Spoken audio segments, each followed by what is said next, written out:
So it is now time to start with the last panel of the day. I have the feeling I've been taking notes about elephants this day. But I'm very much looking forward into this last panel, which will deal with the topic of open data. And we have another group of esteemed professionals and also academic professors and so on who are going to give us their perspective. Before we start, this last panel is a fully virtual panel, which means we will all be concentrated on the screen. I also want once again to thank our colleagues that have joined us online. We very much appreciate your questions. We have a river of those, I think, that we were not able to bring into the previous panel. What we will be doing is summing them up around topics, and then with the speakers' permission, we will pass them by the speakers for comments, and that will be shared down the line. I also did not mention at the opening that this conference is going to lead in a specific outcome document, which will relate with the elephants in the room, of course, but also with the suggestions that already I had a couple of suggestions that have come forward. So we will work all together with the speakers and the moderators for the production of the outcome document of the conference. So without further ado, I am delighted to now give the floor to our virtual moderator, Dr. Lisa Federer, who will guide us through this last panel. Lisa, I will let you introduce yourself. I think that would be the best way to approach this, given your many merits of a professional career. Thank you. Thank you. I appreciate the invitation. Happy to be here with three excellent panelists. My name is Lisa Federer, and I am the Acting Director of the Office of Strategic Initiatives at the United States National Library of Medicine, which is part of the National Institutes of Health. And I'm very pleased to have this opportunity to moderate this session on open data and open science at the interface of science, policy, and society. We'll be hearing from three speakers today, who I will introduce shortly. And they'll be talking about how opening the entire research life cycle, including references to data, can help inform actions to achieve the Sustainable Development Goals and at the same time democratize the record of science. Each of our panelists will have 10 minutes to make some initial remarks, and then we'll follow those remarks with questions. So please type your questions into the Q&A box on WebEx at any time. I believe for those of you in the room, they will be collecting questions and passing those along to me. So really encourage all of your participation. And I'm really looking forward to a candid and forward-thinking discussion about some of these very important and timely topics. And with that, I'd like to start with our first set of remarks from Professor Dr. Bernd Mons, who is the elected president of CodeData, which is the standing committee on research data-related issues of the International Science Council. He is also the scientific director of the Go Fair Foundation. He is a molecular biologist by training and is currently a professor in Leiden, most known for innovations in scholarly collaboration, especially nanopublications, knowledge graph-based discovery, and most recently the Fair Data Initiative and Go Fair. So with that, I will pass it over to you. Thank you very much, Lisa. I hope everyone can hear me because I'm not in my own office. We have the Dies Natalis of our university where I had to be, otherwise I would happily be in your midst. So let me quickly give my remarks in 2 slides. The next one, this is just the introductory slide. Can you move to the next one? Yeah. So first of all, I would like to make one remark that I'm getting more and more allergic to the term open in open science and open data, not because I'm against open, but this first slide shows 2 things. I won't go into any detail, but it serves to remind me to tell you 2 things. That fair is not the same as open data. If you look at this one example of a major project we are running at the moment, where we do all the omes from genome to transcriptome to exposome of hopefully everyone in the world that wants to participate to unravel the human immunome, all these data are highly sensitive. And there is no way that Chinese people, for example, would nowadays send their data to the United States or the other way around. So open science and open data is meaning that we should be as open as possible, but as restricted as necessary. Otherwise, we alienate all people that deal with very sensitive data, like my own genome. So the FAIR principles, findable, accessible, interoperable, reusable, I'm not going into those today. The A in FAIR stands for accessible under very well-defined conditions. The other thing I want to say on this slide is that nowadays, if we want to address any of the Sustainable Development Goals, in this case it falls under health, most of them are multidisciplinary by nature itself. They hardly restrict themselves to one discipline. And the big breakthroughs for the planet will be when we cross these Sustainable Development Goals and we address multiple of them, which means that the data challenge that we have to go cross-disciplinary and cross-region is aggravated by an order of magnitude. So the interoperability and the reuse of data is a huge problem. The last thing about this one slide, when we had a summit on this project, which has a 3 billion euro ambition, you know, I was disappointing all the AI people by saying you won't have these data at your fingertips in some data lake.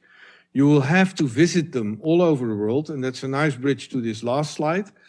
I think what we should understand now is that the new technologies, from federated learning to distributed learning to now swarm learning, where the algorithms even inform each other about the things they find when they go around the world, is that we move from, please go back one slide, we move from what we call data sharing to data visiting or visitation, where algorithms visit data that never leave their safe environment, but they get permission, ontology-based access control as we call it, to run the algorithm on the local data, only being provided with the results.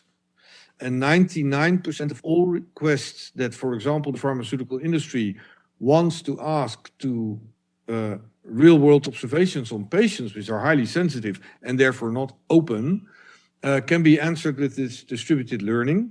So what we are building on also as CoData, that's our decadal program for inter-regional, interdisciplinary interoperability, is systems that are answering to 3 basic concepts. And it's all embedded in the open science concept. One is FAIR compliant, so machine readable data that can be visited by algorithms and inform the algorithms very well on what they are, what the consent is on the data, what the license for reuse are. So that's not the same as open. Hopefully most data can be open. Secondly, it is by design GDPR privacy compliant. So you respect the privacy of the research subjects that donate their data to the system and hopefully also participate in the system as citizen scientists. And the third thing is we have to work as distributed as possible. And maybe it's nice to end with the statement of George Strawn, my big guru who started the internet in NSFNet. He said, we move to one computer and one data set. And he said, the internet already brought us one computer. All computers are connected. The system is the computer. But now, if the data are all over the world, but they are fair, and they can be visited under well-defined conditions, for the computer that travels around with the algorithms with light speed, that feels like one data set. And that's the future where we have to go to support open science. Otherwise, it stays a paper tiger. Let me end there. I hope that sparks some discussion. Thank you. I'm sure it will. Thank you so much for those remarks. And I just want to correct myself. I did say in the beginning to put questions in the Q&A. Please actually place those in the chat of the WebEx. So let us turn then to our next speaker, Dr. Ute Wen, who is Associate Professor of Water Innovation Studies and Head of the Knowledge and Innovation Studies Development Group at IHE Delft, and the Adalbert Visiting Professor of Marine Citizen Science for Sustainable Development at the University of Gothenburg. She is a social scientist from the field of science, technology, and innovation studies with a background in ICTs, drawing on more than 20 years of combined industrial research and international development experience. Her work at the intersection of data and knowledge co-creation, digital innovations, and water and environment focuses on the social dynamics of innovation and how to harness digital transformations for participatory environmental governance and sustainable development. I'll pass it over to you. Thank you so much for your kind introduction. Great to join you here.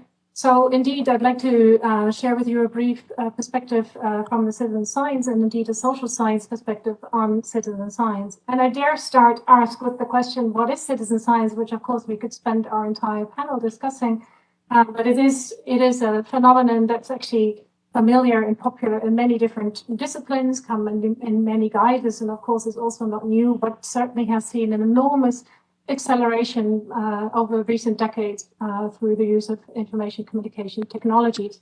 What these different definitions certainly share is that they encapsulate these new roles for citizens, communities, members of the public at large in the co-creation of data and knowledge. The other thing I'd like to start pointing out at the very start of this panel, which is so data focused, that citizen science is about data, but not only about data, and it's not only about data collection. So in principle, it's possible that under various forms of citizen science, we can have participation in any or even in many steps of the scientific method. And also, well, let's not forget that citizen science is not only about data, but certainly about people. This is really the true ways of embedding science in society when we look at citizen science as a way of bringing in people into the scientific process. And that certainly also comes with strong responsibilities in managing expectations.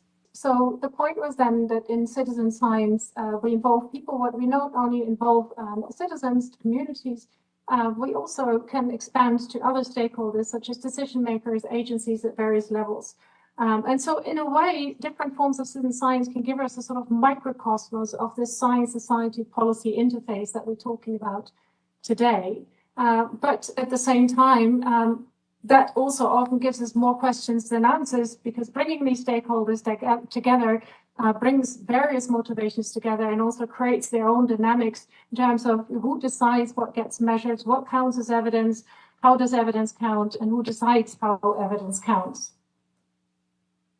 So it's not only multi-stakeholder, but it's also multi-dimensional. There's very many aspects that we need to consider, not least financial, but also the social political setting in which we're doing citizen science all have an influence on the ways in which these processes unfold and, you know, the types of impacts that they deliver.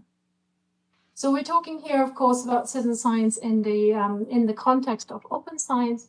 And citizen science is very explicit in one of the four pillars in the open engagement of societal actors. Citizen and participatory science is clearly mentioned as one of those, but depending on how we practice citizen science, of course, it could also expand into the open dialogues with other knowledge systems. So representing more than my own view, I'd like to share with you here the perspective of the global citizen science, open science community of practice that consists of close to 200 members that have worked on this intersection between citizen science, open science, and indeed also we had the opportunity to feed into the process of drawing up the recommendation.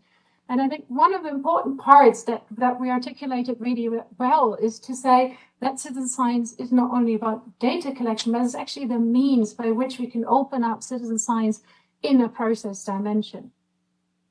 So looking then at the link between citizen science and the SDGs, based on a very detailed mapping exercise that was led by our colleagues at IASA, with many of us colleagues, where we looked at indicator level and at method level of every single SDG indicator, looking at, you know, what could be the contribution of citizen science, and it's actually rather substantial. So in one thing we found that for at least, for every single SDG, for at least one indicator, citizen science could provide inputs. And particularly for the environmental indicators, citizen science is already or could contribute 40% of the environmental indicators, which are really desperately lacking data. So overall, citizen science could contribute to about a third of the indicators. So that's fairly substantive. We also looked at which specific SDGs, so notably life on land, sustainable cities, good health, and clean water, are the 4 primary SDGs where citizen science data would help and assist in SDG monitoring. But then is monitoring all we want? You know, we really want to achieve the SDGs, and some would argue that citizen science is the only way that we can achieve the SDGs. But we cannot do that if we reduce citizen science to being a data source only. We really need to see citizen science in a more holistic perspective. So I'd like to just wrap up with some reminders that, of course, there are big expectations. There's enormous potential of citizen science. It comes in all shapes and sizes, but it really implies quite a number of changing roles, competencies, skills, and responsibilities. So sorry to disillusion perhaps some of you. It's not a quick fix for data gaps. It's also not plug and play. There often typically comes much more into play. So it does really require a careful approach to embed citizen science as a way of embedding science in society. Thank you. Thank you. Sounds like a lot of really interesting potential there. So thank you for those remarks. So I would like to turn it to our final speaker, Mr. Youssef Tourman, who is the Managing Director of the Arab States Research and Education Network. In this role, his priority is to promote, facilitate, and support science cooperation and joint activities through the provision of reliable e-infrastructures with advanced research and educational services. For more than 30 years, he's worked as an ICT specialist at higher education and scientific research institutions, with a focus on promoting and supporting the use of technology for developing and enhancing research, education, and scientific practices. So I will pass it to you.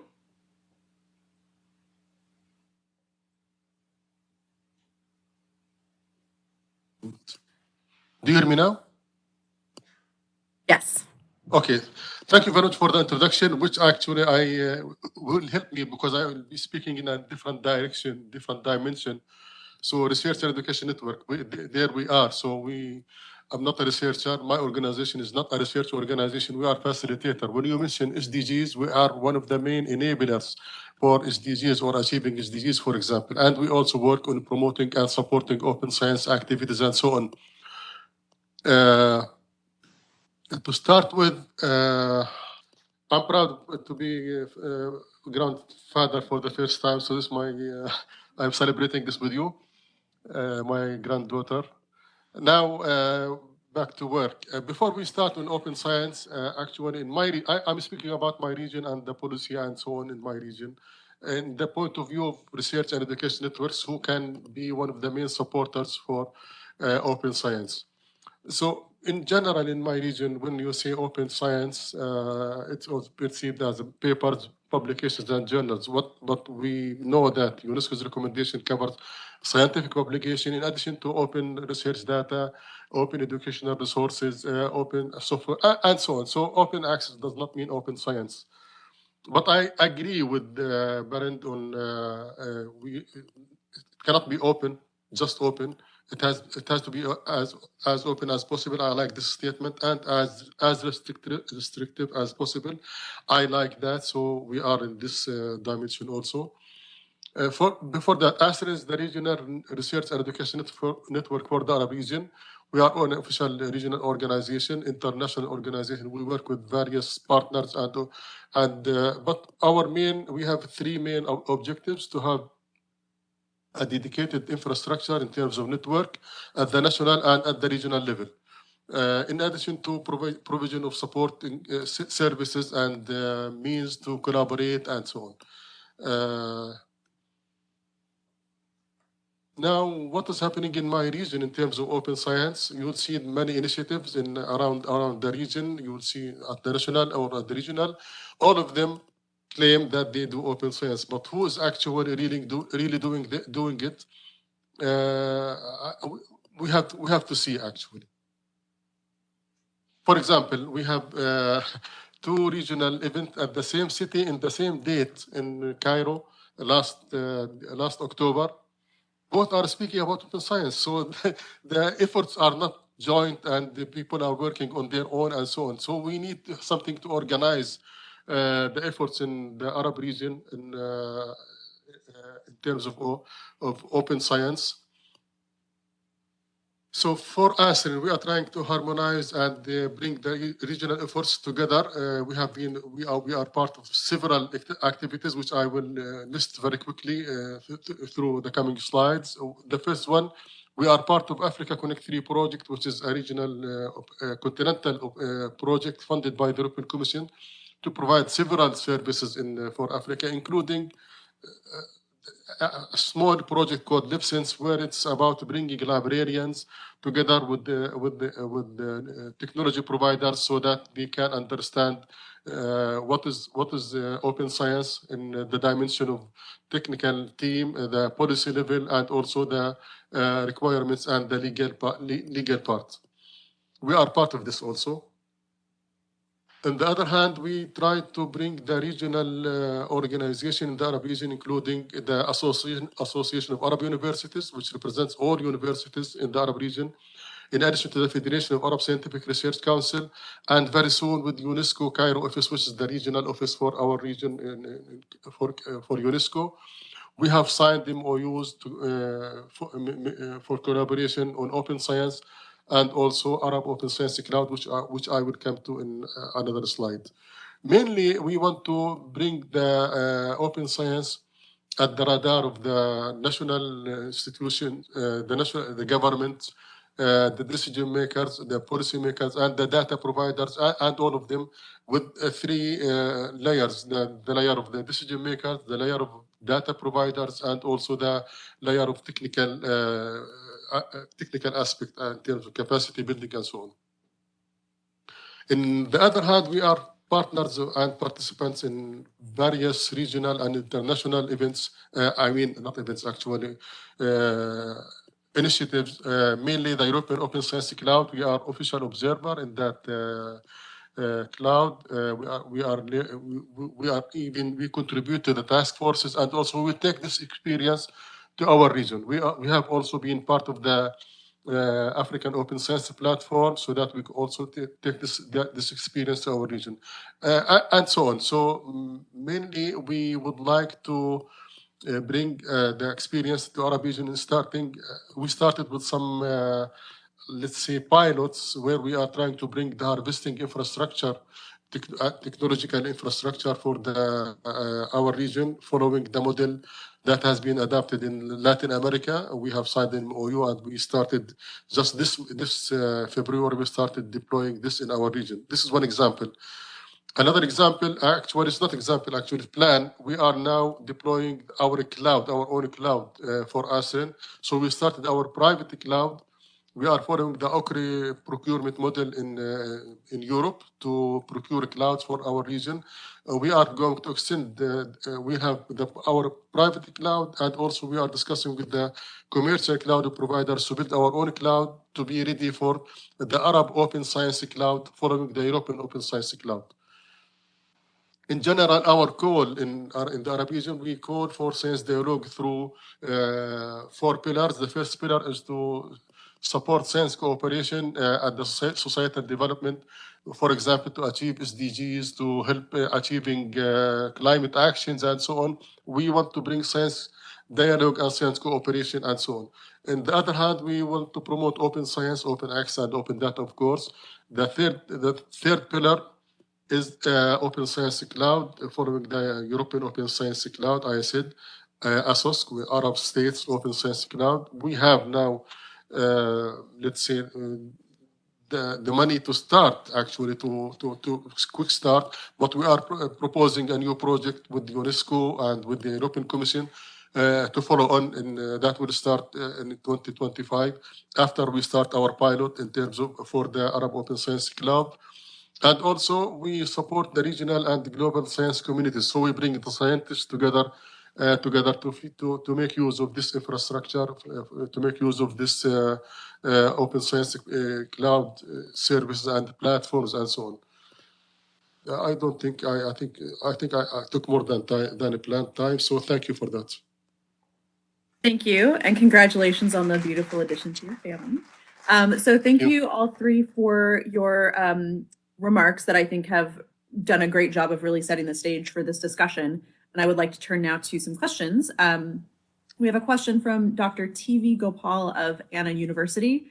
What is responsible open science? So maybe you could speak a little bit to the balance between making these research products and science products open and what we have to do to make sure that we do that responsibly.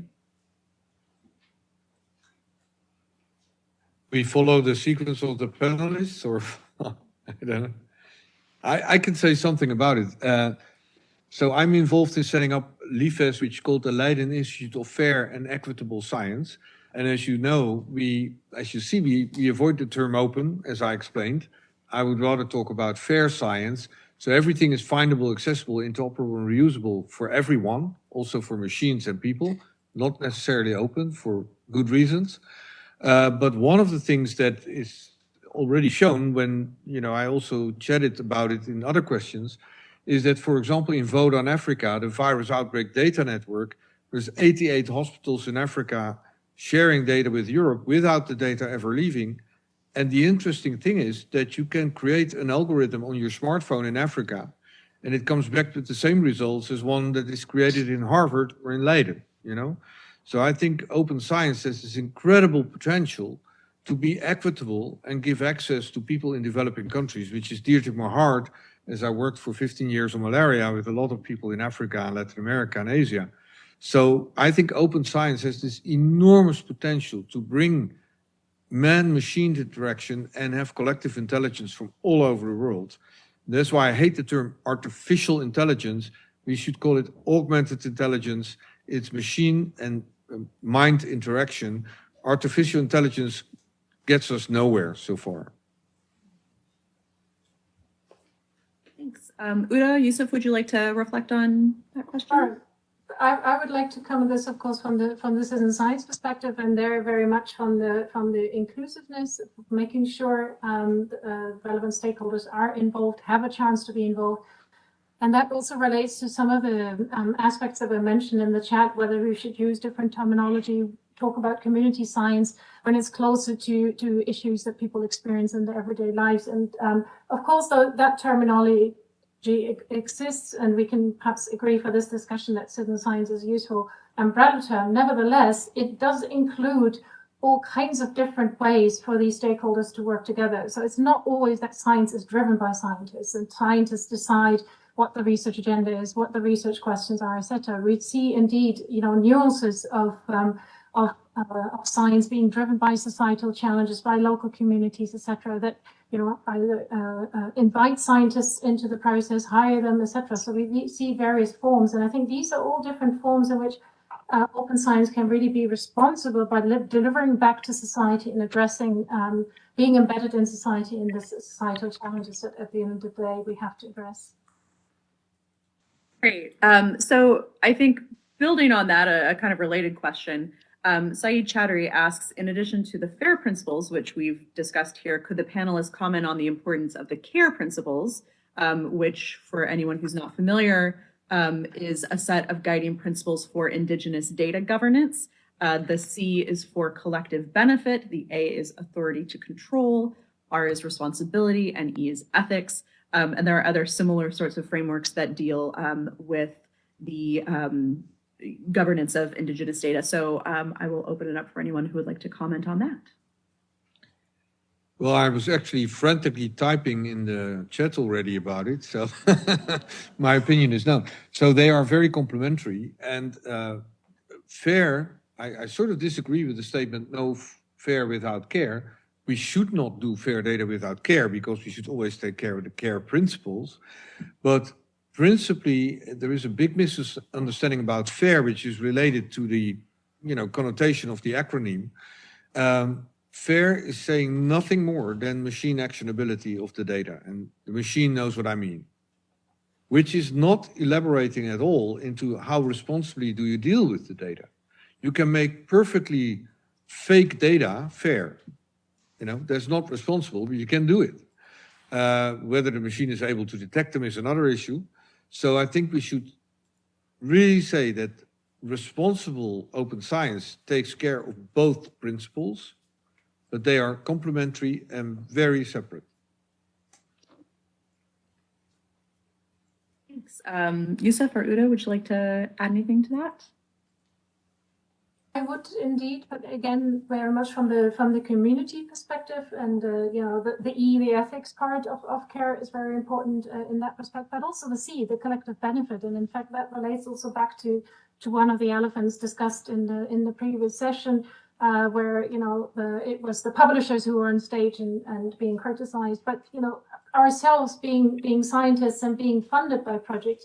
We also need to make sure that the community, citizen scientists who typically volunteer their time also have a chance, to benefit from these initiatives. So that it needs to be, clear benefit sharing and collective benefits, particularly for the communities for whom the science is being conducted. Yeah. Thanks. Go ahead, Yusuf.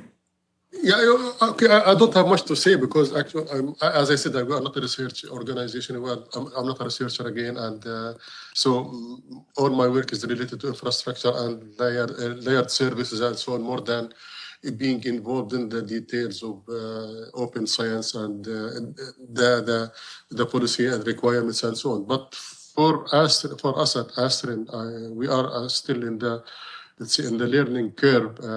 Maybe we did not have these questions arise until now, at least in my region. But it's an exercise that we are going through. Again, it's about learning curve from our side. So I don't have much to contribute, maybe to at least to this specific question. Again, I'm sorry for that. No, thank you so much. So I'd like to ask if there's any questions in the room. I think we have some in-person moderators who can let me know if there are any questions there. So any questions in the room? Okay, no, thank you very much for the session, moderator. And it got me thinking, listening to Dr. Uta Wen's presentation, the good work they're doing on citizen science.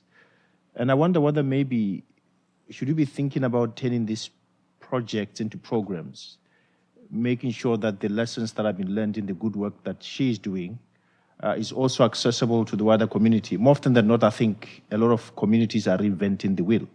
So my question is there any effort to share best practices, to share experiences in terms of the projects she's doing, so that maybe these things could be replicated elsewhere? And maybe a quick question to Professor Mons on data. We talked about artificial intelligence, all these premises on good quality data.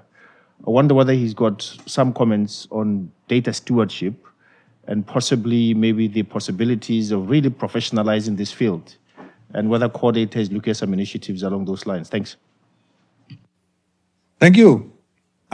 I just pasted a link to fairconnect.pro, which is a new initiative in which CoData is involved, but also GoFair and a small publisher called EOS Press, but also the Dutch Health RI and DTL, where we build up a platform that is also a journal, but it's much more than that, also a discussion forum to professionalize data stewardship.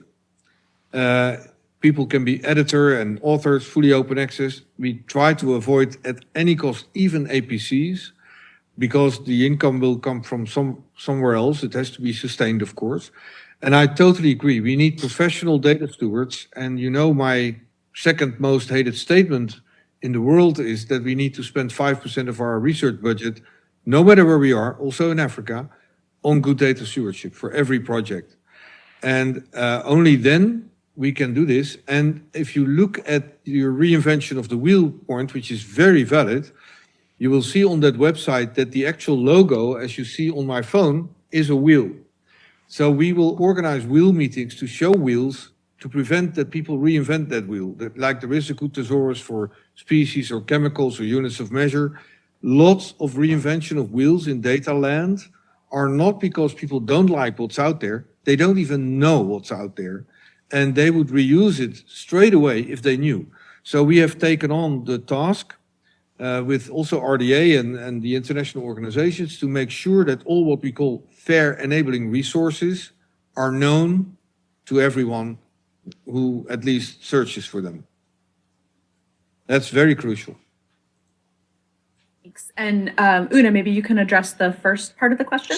Thank you so much. Let me be very humble here. I'm not the only person working on the science of citizen science, luckily. And so there are many of us capturing best practices and sharing co-design methodologies, co-evaluation of impacts of citizen science, etc.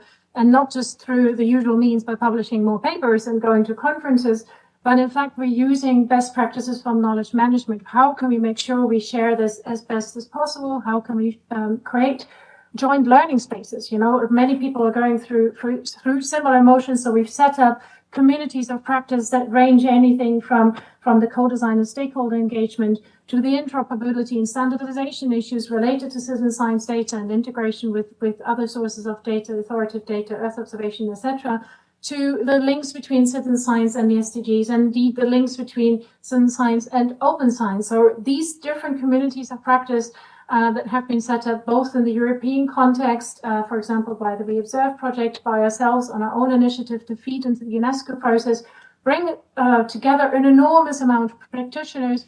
We've produced learning materials as MOOCs that people can participate at their own leisure when it suits them.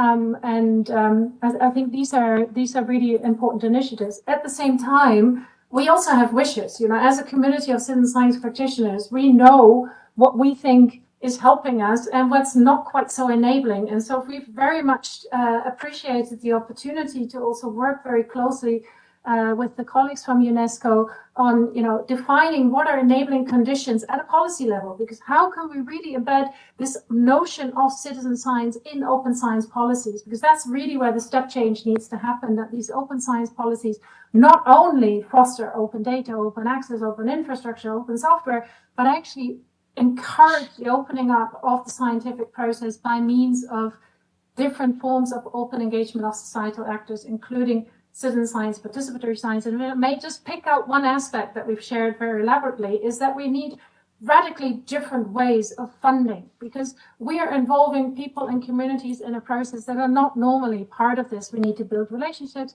We have slower startup times. We may co-design the scientific endeavor. All of these are radically different aspects and require a change at the funding level. And that's, of course, what open science policy is there for, to steer through the open science systems at national level, at regional level, to set the right conditions that open science can really become a truly pervasive practice. Thank you. Yusuf, would you like to reflect at all on either of those two topics? Okay. Are there other questions in the room?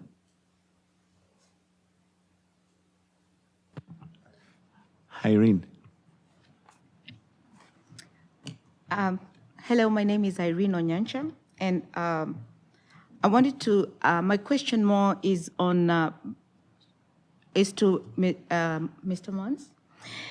You talked about the need for interoperability of data, and you talked about the need for fair compliance. And I totally agree with you that the more distributed systems are, but are able to talk to each other, the better it is.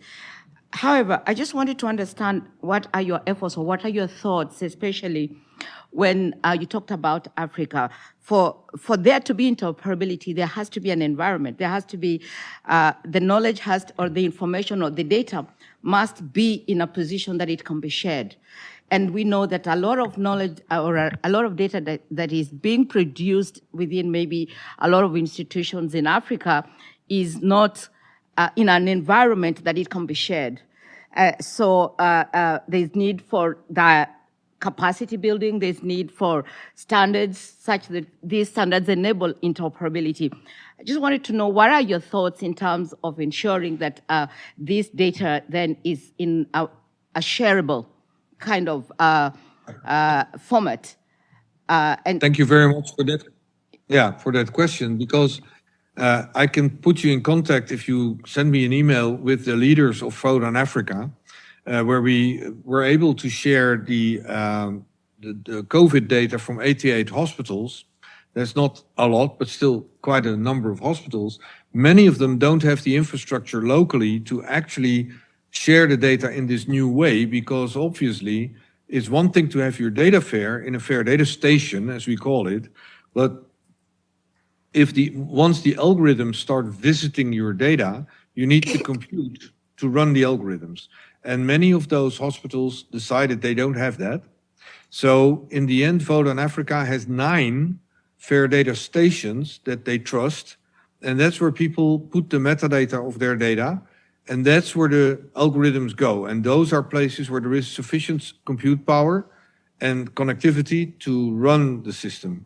So rather than trying to explain that to you as a Dutch person, I would like to get you in contact with the African leaders of Vodafone Africa, which I'm very proud of. They even localized Stanford, technology to Africa, and they know how to do this. And if you can do it for sensitive COVID data, you can do it for virtually any data. So it is possible. I actually tell now my own people here in Europe who are telling me, oh, this is all very difficult. I said, well, we can do it in Africa. Don't tell me it's too difficult, So I take Vodafone Africa as a shining example of citizen science and distributed learning. So it's possible. So let's take one-on-one directly, just send me an email and I'll get you in contact with the right people there. Yeah, can I add? For Africa, it's absolutely possible, as you said. We are working in different initiatives. One of them is, which I mentioned, LibSense. Maybe the presentation was too short to go into the details. We are working on bringing, at least now we are in educational level, though, but we are promoting across Africa the concept of open science, bringing librarians again and data providers together. This is one dimension of what we are doing. At the same time, in Africa, there is what is so-called African Open Science Platform, where they are trying to work at the policy level and the technical level on promoting and also provision of data in open science manner and so on. So in Africa, please also contact me. I will provide you with contacts for on those who are working on open science. And actually, we started our work with Earth observation communities to start to provide them with the hubs, digital hubs, so that they can make their data available through several platforms. So please, again, contact me and I will share with you whatever I can share for Africa. Thank you. Anything you want to add?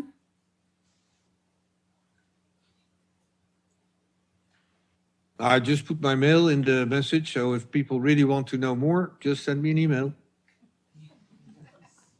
Thank you.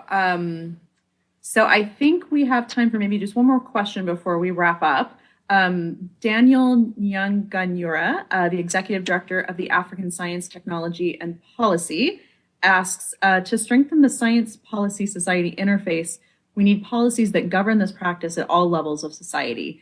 And Daniel would like to find out if we have policies to govern the implementation of this new practice, or are there any platforms where there are collective efforts to develop these policies? African Open Science Platform is one example. Yeah, and I think there was one mention of the UNESCO recommendations on open science. I think it's really good to take that as a starting point when you want to convince your own government to put some of these policies in practice.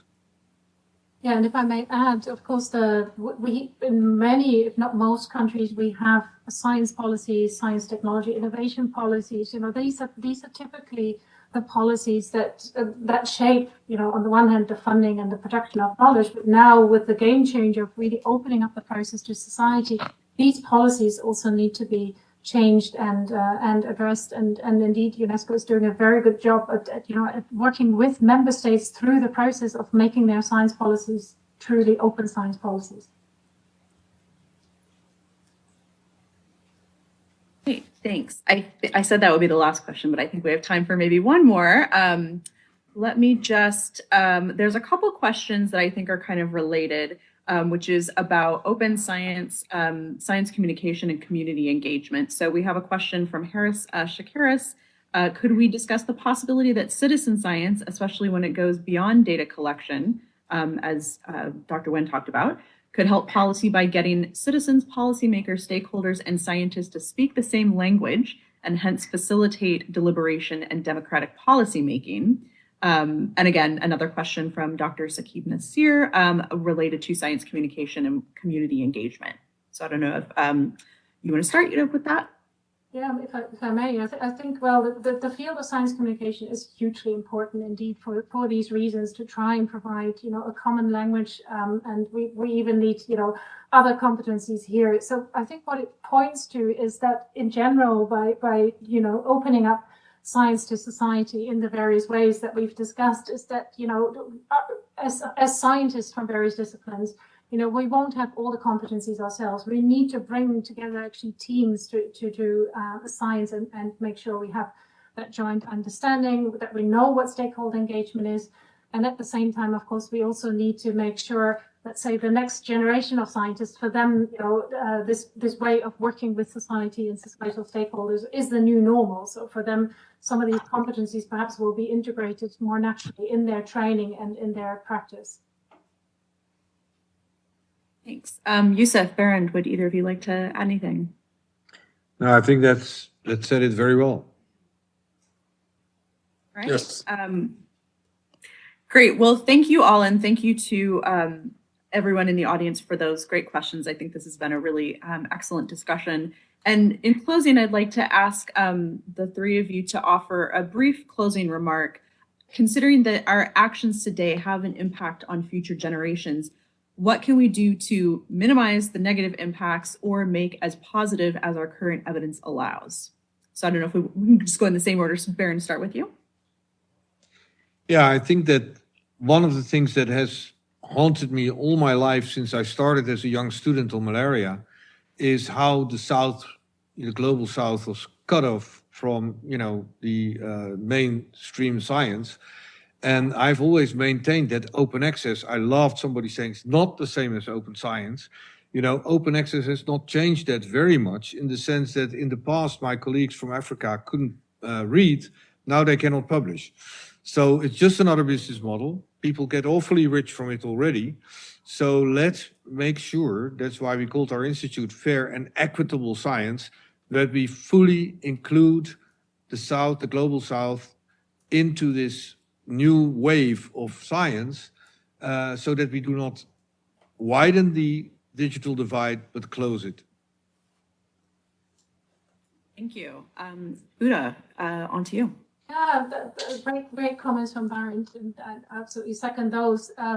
What I'd like to bring the conversation back to, just in my closing remarks, is that we discuss the open science movement as a means in the context of achieving the SDGs, because the SDGs we drew up as a societal contract in the realization that business as usual is just not going to cut it, and by the same notion, science as usual is also not going to cut it. So and reducing open science to open data, open access, etc., will not be good enough. So we really need to work and encourage and embrace new ways of opening up the scientific process by means of citizen science in all its shades of gray. And that's not always easy, but I think it's absolutely worth it. Absolutely. Thank you. And Yusuf, over to you. Yeah, thank you very much. Actually, my call is for joining efforts and working together. This is the first thing that we need to do, because as I said in my slides, there are many issues, at least in my region, there are many issues that here and there, and some of them are shouting, so we need to have joint structure, organized approach to promote and to support the open science movement in terms of at the policy level. I know that some countries did not even think about, let's say, a national roadmap for open science, for example. I know that in many countries in Africa, it's there, though there are some researchers are demanding and asking and nagging for open science and making data available and so on. So I think we need to harmonize our efforts, first of all, and to speak to the different layers in their language. When you speak to decision makers on policy, it's different when we speak to technical or to researchers and so on. So my call is to encourage science communities so that they can create the demand and the movement for open science. This is one. The other thing is that we need to build capacities in our region, especially in Africa. Africa, I'm involved in Africa Connect 3 for more than 10 years, and part of my region, the Arab region, is in Africa also. So we know Africa needs your help, all of you. So I want to send the message that Africa needs you. And we need to cooperate, especially in open science and making science available. For us, we want it open. Maybe as open as possible is a good word, but we want it open for at least for basic research and basic data and so on. Thank you. Thank you. And thank you all for, again, this very interesting conversation. I think lots of opportunity here, but a lot of work still for us to do. So with that, I would like to wrap up the session and pass it back over to Thanos. Thank you, Dr. Federer. Thank you very much also to our distinguished speakers, Dr. Mons, Professor Mons, excuse me, Dr. Van, and Mr. Thoman. I think there are a couple of comments from the room. One is a comment from UNESCO on the recommendation, what Professor Mons referred to. Thank you, Thanos. It was just in relation to some of the discussions during this session. One related to the policies, actually, and the need to kind of have a repository of the existing open science policies or strategies or roadmaps or any kind of frameworks that countries are using to move forward with open science.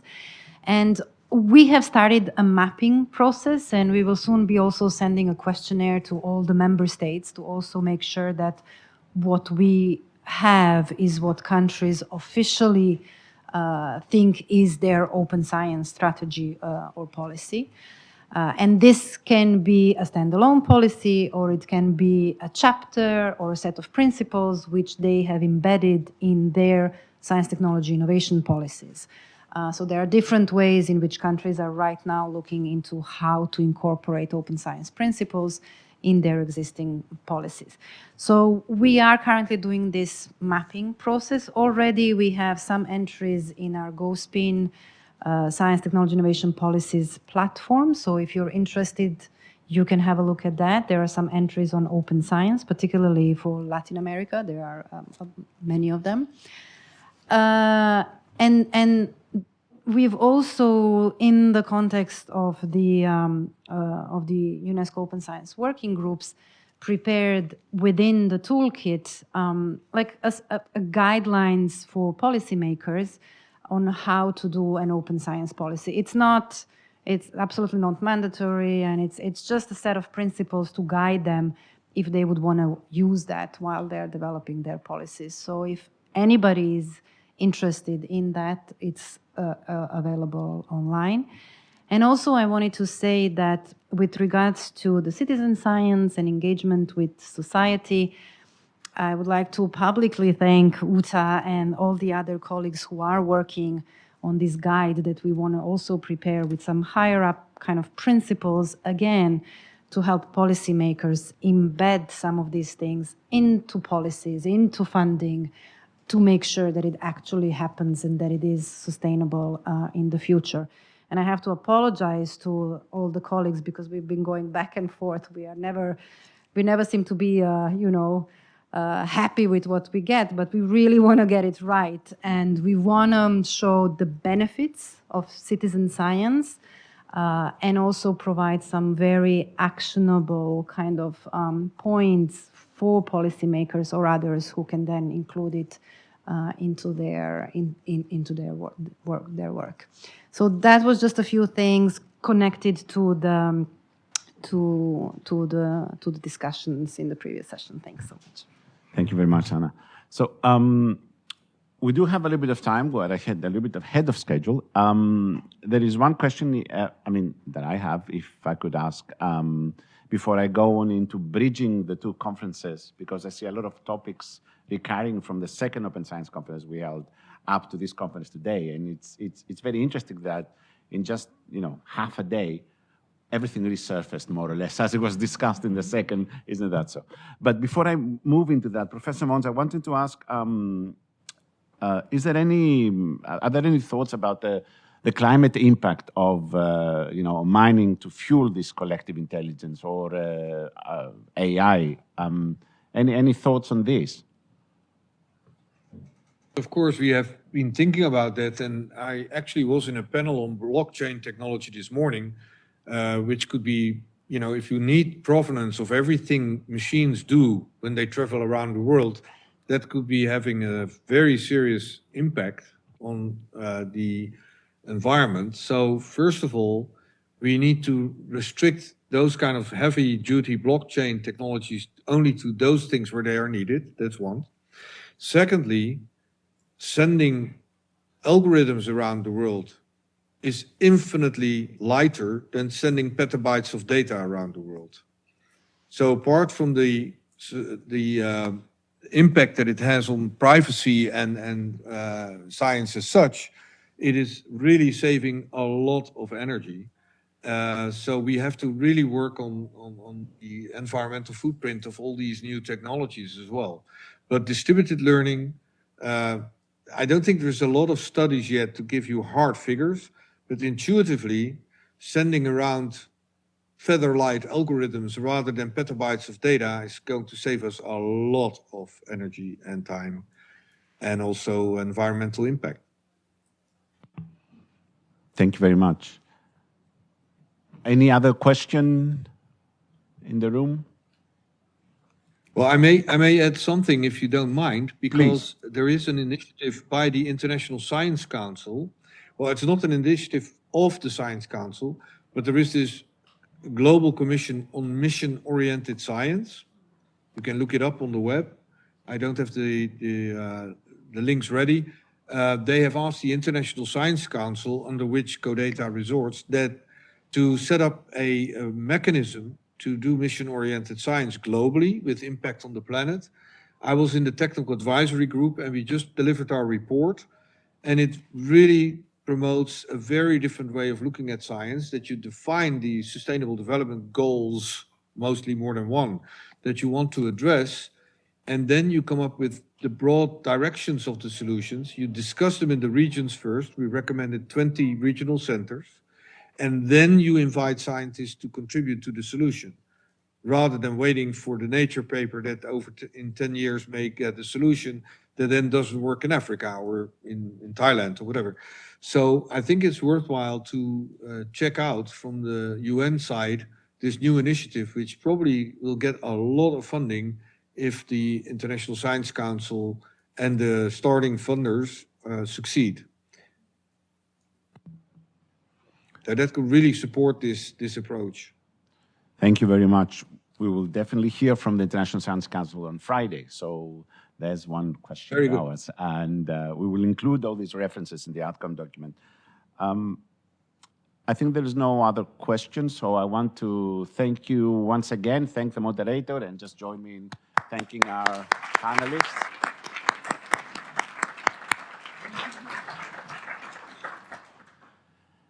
And it seems that we will be closing a little bit earlier than planned. But before, again, I go into this effort of bridging, just to circle back at one of the initial questions, what libraries can do to support open science, if I'm not mistaken.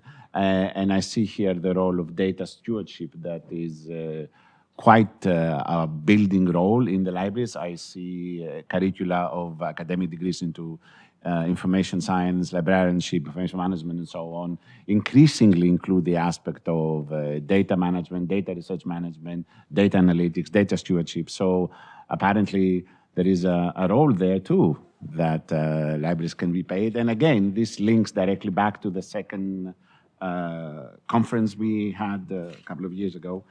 I think we have heard some quite interesting positions.